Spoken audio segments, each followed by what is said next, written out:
You are looking at one of the most terrible sights in history. The Panzer Drive that ripped through the Maginot Line and took Paris in 40 days. 40 days. But the military authorities had said that this was impossible. At such speed, a mechanized army would outrun its supplies and be stranded. But the Nazis did not outrun their supplies. Why? Because right behind the Panzers came the German engineers, throwing bridges over rivers, laying roads for the supply trucks, keeping their machines constantly fed. For the French armies, the end was death.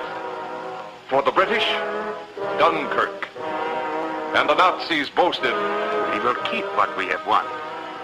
Our engineers will fortify this coast so that no nation will ever be able to land a mechanized army on Fortress Europa." But this time, the Nazis were mistaken. Among the men who were to prove them wrong were the Navy-created Seabees, seagoing constructioneers, whose answer always is can-do. Under the direction of the Civil Engineer Corps, they were to build and fight all over the world, in the Atlantic, the Pacific, against Germans, against Japs. These men were recruited from American workmen, expert mechanics, carpenters, factory foremen, the men who had built America. They were not all young men. When the Marines first saw some of these old-timers, they said, "Never hit a Seabee. His grandson might be a Marine." Many were boys who had built their own radio sets and made their own jalopies out of spare parts. But now these kids had to do infinitely more than take apart a motor. They had to help take apart Germany's defenses. That meant rigorous training, for these men had to learn to fight as well as to build. These were the men the Navy was depending on to build the huge invasion bases, to invent some means for landing tons of material on enemy beaches under fire, to keep more supplies moving across water and through surf than the Germans could keep moving across roads, to start these supplies flowing within minutes after the first assault waves landed. Their first job was typically tough, typically urgent. In the British Isles, harbors were choked with crippled ships.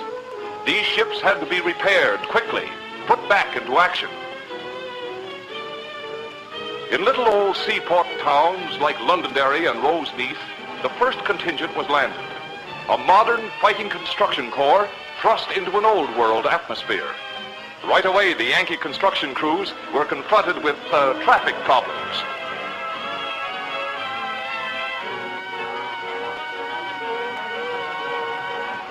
But neither beef nor beating could stop them.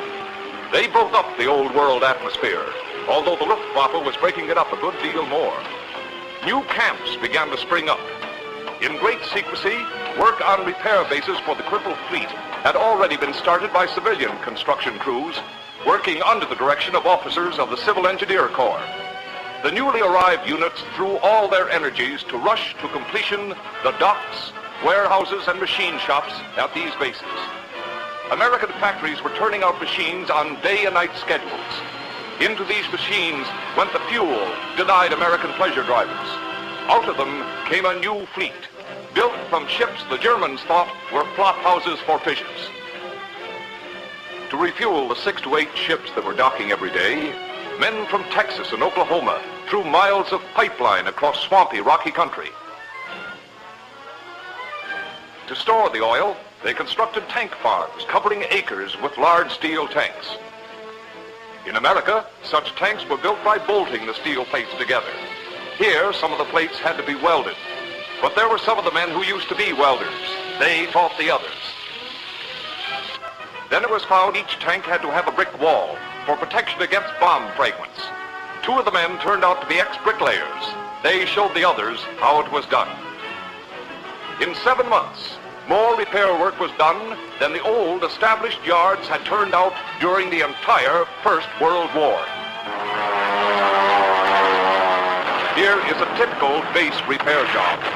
A destroyer on submarine patrol is caught by Stukas.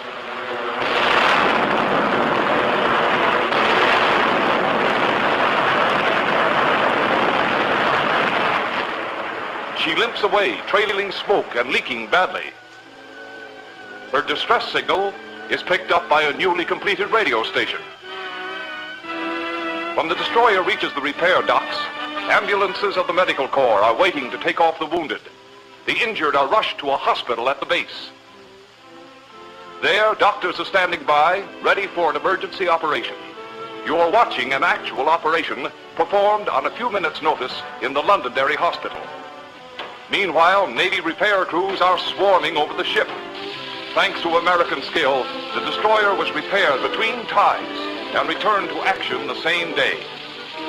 Seabees worked with these repair crews. Several remarkable records were set up.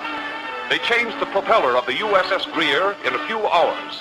Shortly afterward, they fitted out the USS Williamsburg with new propeller shafts, turn tubes, and bearings.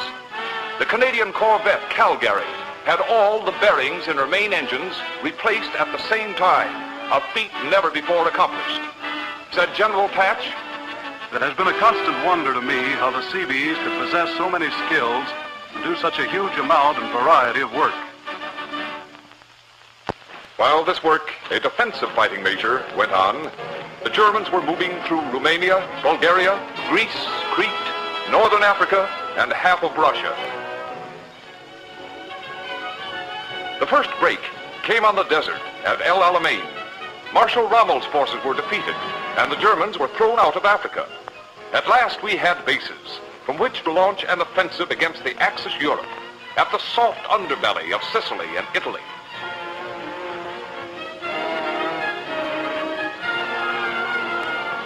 Compared to the Atlantic Wall, this was indeed the soft underbelly. But powerful shore batteries protected the combined German and Italian armies. With the barriers were strong natural defenses. The worst of these were long, shelving beaches. The Axis counted heavily on these beaches. The Allies' landing craft will ground in the shallow water 100 yards from shore. Men perhaps can swim to the beach, but the enemy can't swim tanks, heavy trucks, or artillery. Our shore batteries can pick off their grounded landing craft like sitting ducks. These beaches are practically invincible. In London, the Allied Supreme Council met to consider the problem of the invincible beaches. They debated every way of unloading the LSTs rapidly. Unless the landing force could get tanks and artillery ashore quickly, the beachhead would be wiped out. It would be Dieppe and Dunkirk all over again. It was an extremely difficult problem, but the Navy's pontoon causeway development offered a possible solution.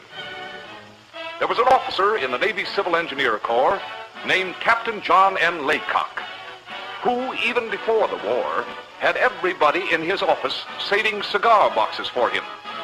And from a study of these boxes came one of the most important developments of the war.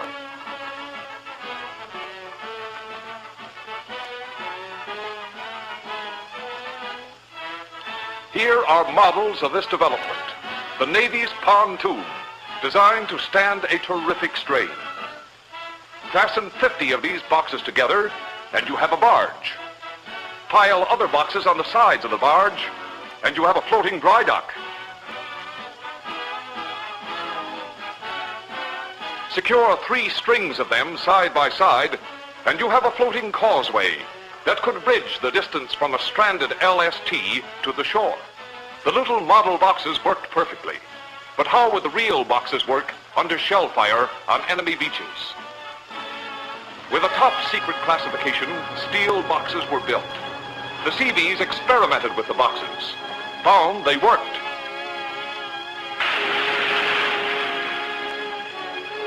They called their pontoons the Jeep of the Seabees. But learning to handle the floating boxes was a whole new art. Learning to ride them in a heavy sea, a brand new way to get killed, unless you knew how.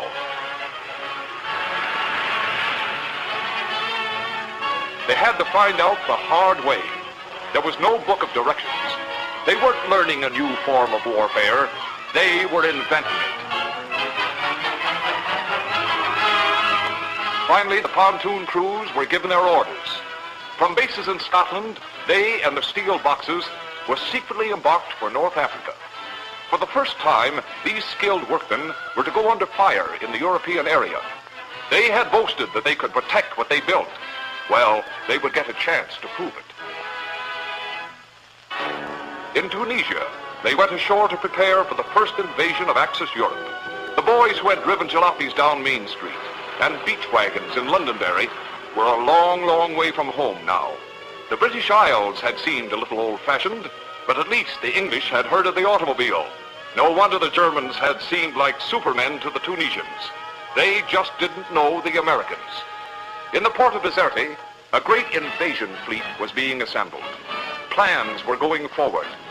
Aerial reconnaissance reported that the enemy's strength was being concentrated in northern Sicily. The southern coast was only lightly held. The German generals evidently believed that 500 feet of shallow water would stop an invasion as surely as a 500-foot wall. The brass hats decided to hit the southern beaches and trust to the Navy's pontoons. The men had a few weeks to complete their experiments. The original plan had been to tow the pontoons behind the LSTs, but the naval officers were afraid that this would slow down the landing craft too much. But as usual, changes were quickly made that would do the trick.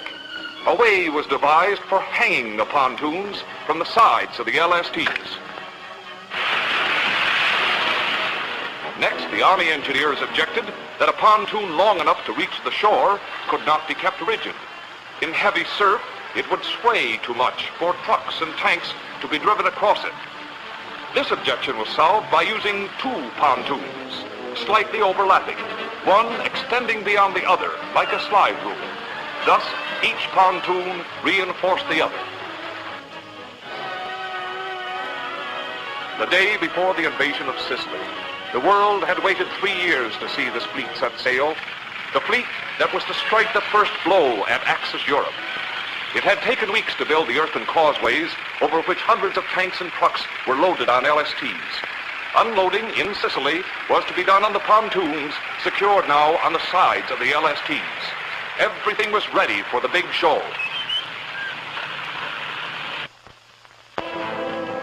At dawn, the fleet stood out to sea. This was it, one of the decisive undertakings of the war. A successful landing in Sicily would mean the virtual end of Mussolini's power. The German military authorities had assured Il Duce that a landing in Sicily was impossible. The Germans were right, as far as an ordinary invasion fleet was concerned. They just hadn't heard about the Navy's pontoons.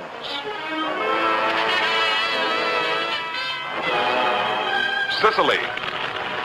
As the landing craft charged the beach, the shore batteries opened up.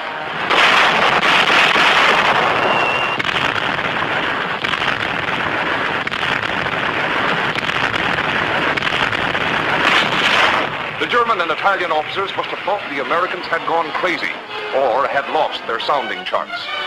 As the landing craft came closer to the shoaling water, crews cast off all but 2 cables with trip hooks holding the pontoons. The water was shoaling fast. The LSTs dropped their ramps. Below decks, the order was given to start the tank engines. In the chart room, the soundings were checked off. In a few minutes, the ships would ground. Pontoons away!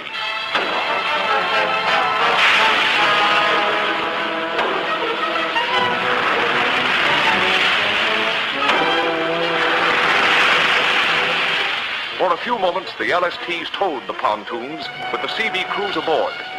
Then the ships grounded. The pontoons surged forward, carried by their own momentum. In a matter of seconds, their crews had guided them into place.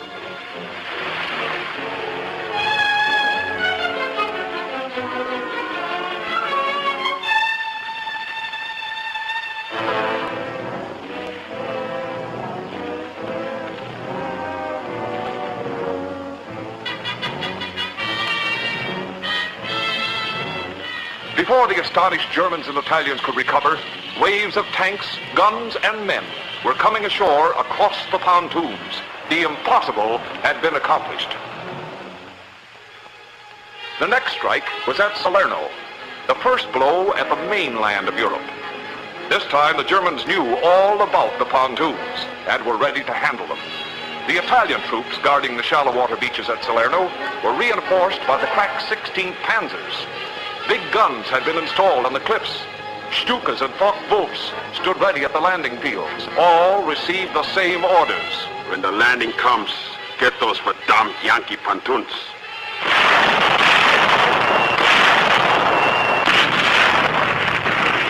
minute the German guns opened up, everybody knew this was going to be different from Sicily. But the LSTs still came on.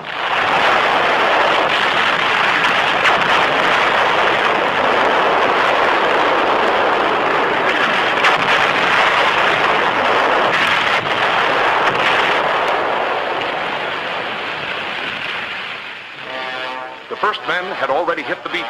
Unless support could be gotten to them, they'd never leave it. The pontoons were launched. On the open rafts, the men were as exposed as frogs on a flat rock. Then the Stukas came down on them. The planes concentrated on the LSTs and the loaded causeways.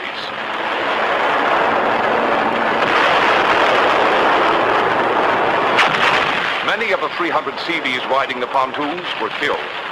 42 were awarded the Purple Heart.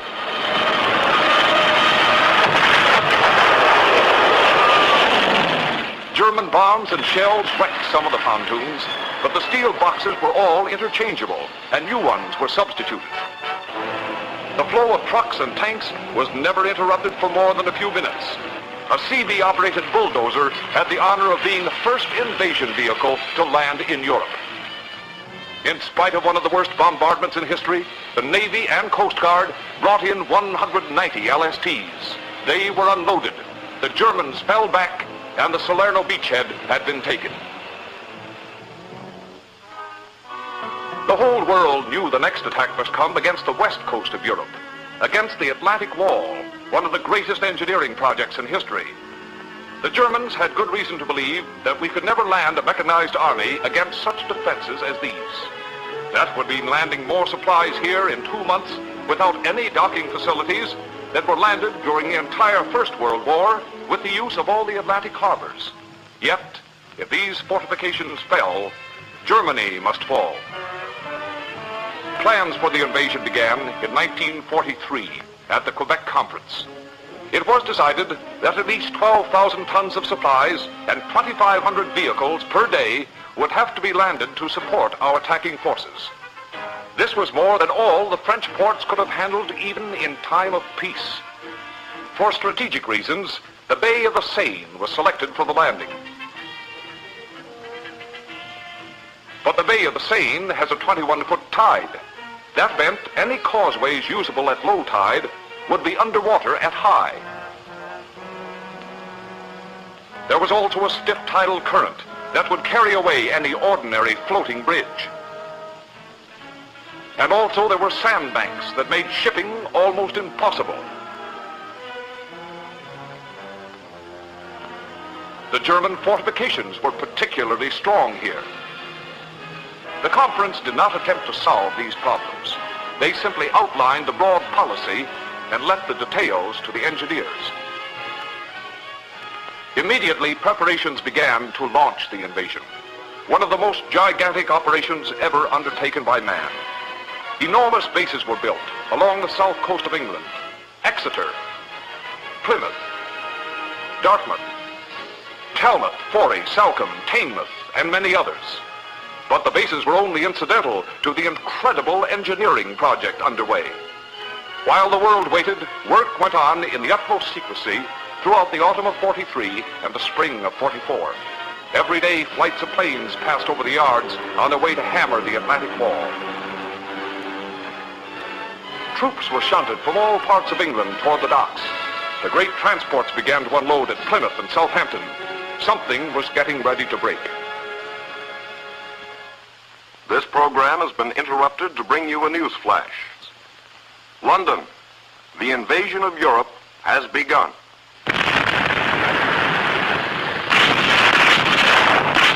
After days of savage fighting, the Germans fell back from the coast. But according to plan, before they retreated, train loads of explosives were driven onto the great wharves at Cherbourg, Le Havre, Brest. Then...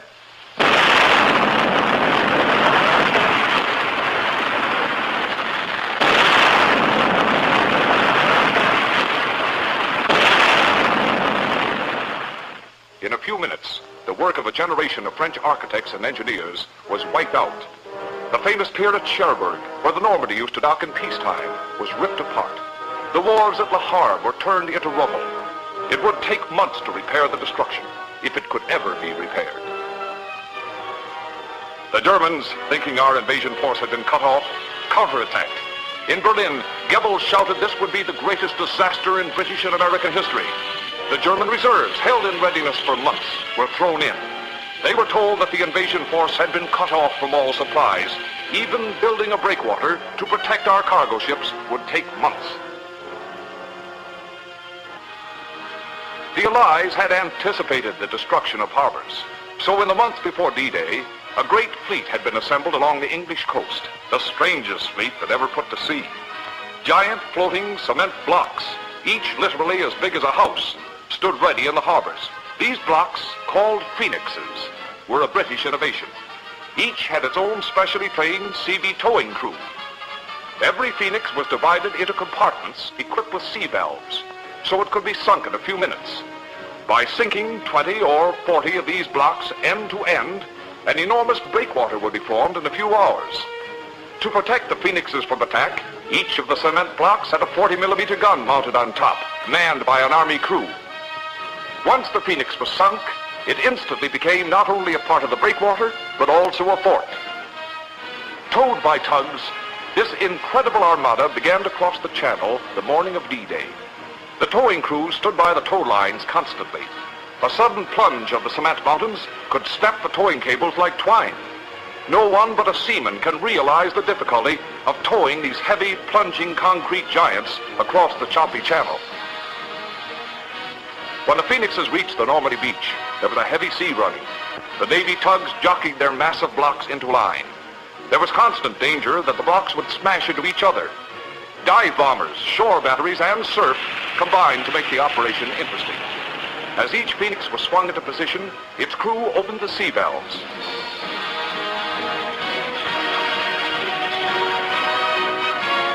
One after another, the great blocks sank to form the giant breakwater that gradually grew out of the sea. And under its lee, the cargo vessels moved in toward the shore. But the Phoenix breakwater was only part of the gigantic Allied plan. In order to handle the hundreds of cargo vessels, the engineers had determined to build a huge artificial harbor, complete with wharves, docks, piers, and anchorages. The Phoenix breakwater formed one side of this harbor. Another fleet, manned by Navy crews, set out from England. A fleet of old ships, no longer considered serviceable, with explosive charges placed in their holds. These ships were maneuvered into a long line, like the Phoenixes. Then, at a signal, the charges were exploded.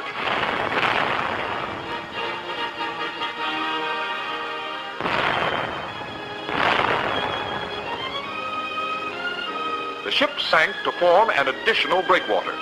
A wall of ships, enough vessels to form a small merchant fleet, sunk to provide protection for their comrades bringing in supplies. Among them was the HMS Centurion, veteran of the last war and victor at Jutland, now past her prime, but still able in her death to strike again at Germany. It took only 11 days to turn this beach into a complete harbor. Meantime, the LSTs were unloading over the Navy's pontoon causeways. Here, for the first time in combat landing, the pontoon causeways were sunk to provide a more stable landing stage over the vast distance from tidewater to the beach. As the tide rose, the causeways were submerged at their outboard ends, but the exposed inboard sections could still be used. But this was a temporary expedient. The American and English engineers went right on working on more permanent docking facilities.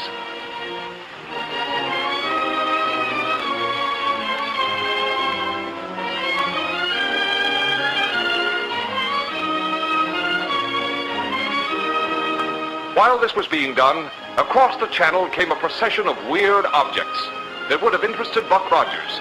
These were the new Lobnitz pierheads, invented by the British, each manned by a Seabee towing crew. These pierheads were secured to the ends of the floating causeways. Then the four long legs at the corners of the pierhead were lowered until they struck bottom. These legs held the pierhead and the causeway steady, so the ships could be unloaded. To keep the pierhead from being covered at high tide, the platform was arranged so it could be lifted up and down on its legs. When the tide rose, the platform was raised with it. So no matter what the tides, the pierheads were able to operate 24 hours a day. The English, who weren't used to the Navy pontoons, preferred to use bridges mounted on floats, which they called whales. These whales were used to bridge the distance from Lobnitz Pierhead to shore. For ships too big to tie up to the Lobnitz Pierheads, the Navy men came through with another trick. They put outboard motors on barges made of pontoons and ran them out to the ships. These self-propelled barges, called rhinos, were probably the most useful single invention in the whole operation. During the first days of the invasion, 85% of all vehicular traffic was landed by rhinos. In 2 or 3 trips, a rhino could unload an entire LST, regardless of tide, currents, or enemy gunfire. Having about as much draft as a flounder, the rhinos could run up on the beach and unload. Some were simply beached and used as a sort of a warehouse for men needing sudden supplies. Within a few days after the first men had come ashore, more equipment and supplies were being landed on the beachhead than had ever been landed anywhere at any time in history. No harbor in the world could have handled this amount of shipping. Yet this great system of wharves and docks and breakwaters had been constructed under fire. Suddenly, in the middle of this gigantic operation, storm warnings went up. Weather experts had picked June as a good month for the landing. Unfortunately, the wind and sea hadn't read the weather reports. Before the harbor could be completed, the worst June storm in 20 years hit the coast. The huge concrete phoenixes were thrown about like children's playing blocks. For 3 days, it was impossible to bring ships into the harbor. When the storm had blown itself out, the harbor was a ruin. The causeways were torn up and flung on the beach. Scores of ships lay wrecked in the harbor. Immediately, repair operations were begun. On their repair barge, Can Do, which had seen service from H hours, Seabees worked steadily to repair and rebuild wrecked equipment. More supplies were landed in the first month, in spite of the storm, that had been considered possible under ideal conditions. The Seabees stayed to see the Allied armies they had helped land on the beach at Normandy drive deep into Germany itself.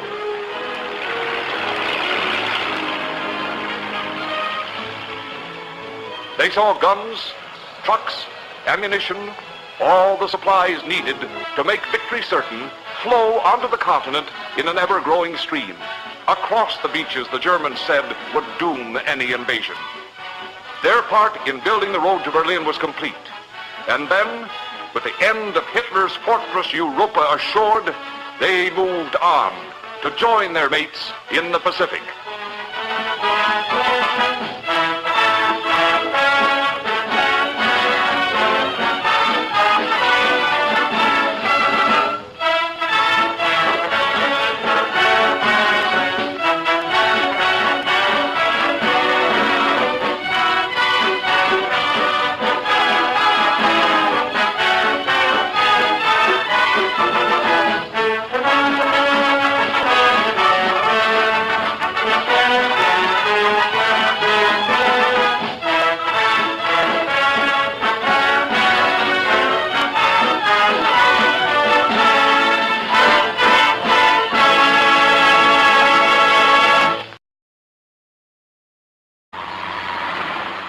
For the French armies, the end was death. For the British, Dunkirk. And the Nazis boasted, We will keep what we have won. Our engineers will fortify this coast so that no nation will ever be able to land a mechanized army on Fortress Europa. But this time, the Nazis were mistaken. Among the men who were to prove them wrong were the Navy-created Seabees, seagoing constructioneers, whose answer always is can do. Under the direction of the Civil Engineer Corps, they were to build and fight all over the world, in the Atlantic, the Pacific, against Germans, against Japs. These men were recruited from American workmen, expert mechanics, carpenters, factory foremen, the men who had built America. They were not all young men. When the Marines first saw some of these old-timers, they said, never hit a Seabee, his grandson might be a Marine. Many were boys who had built their own radio sets and made their own jalopies out of spare parts. But now these kids had to do infinitely more than take apart a motor. They had to help take apart Germany's defenses. That meant rigorous training, for these men had to learn to fight as well as to build. These were the men the Navy was depending on to build the huge invasion bases, to invent some means for landing tons of material on enemy beaches under fire, to keep more supplies moving across water and through surf than the Germans could keep moving across roads, to start these supplies flowing within minutes after the first assault waves landed. Their first job was typically tough, typically urgent. In the British Isles, harbors were choked with crippled ships. These ships had to be repaired quickly, put back into action. In little old seaport towns like Londonderry and Roseneath, the first contingent was landed. A modern fighting construction corps thrust into an old world atmosphere. Right away, the Yankee construction crews were confronted with traffic problems.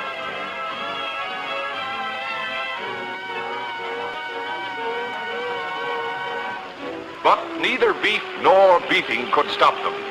They built up the old world atmosphere. You are looking at one of the most terrible sights in history. The Panzer Drive that ripped through the Maginot Line and took Paris in 40 days. 40 days. But the military authorities had said that this was Impossible. At such speed, a mechanized army would outrun its supplies and be stranded. But the Nazis did not outrun their supplies. Why? Because right behind the Panzers came the German engineers, throwing bridges over rivers, laying roads for the supply trucks, keeping their machines constantly fed.